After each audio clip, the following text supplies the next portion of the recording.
ఇలా చేయడం తప్పే, అందులో విషం కలిపాను. సారీ సారీ, ఊరికే అన్నాను. అలకొలంగా ఉంది. విషం ఉందన్నా అలాగే తాగుతున్నా. ప్రాణం అంటే భయం లేదా? నా మీద నమ్మకమా? బ్రోకర్ కూతుర్ని ఎందుకు నమ్మారు?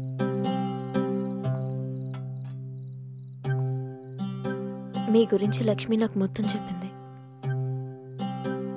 నేనేమీ తెలుసుకోకుండా నోటికొచ్చినట్టు మాట్లాడాను. సారీ. ప్లీజ్ ఒకసారి నీ ఫోన్ ఇవ్వా? ప్లీజ్. మా అమ్మకి ఇక్కడే మాట్లాడతాను.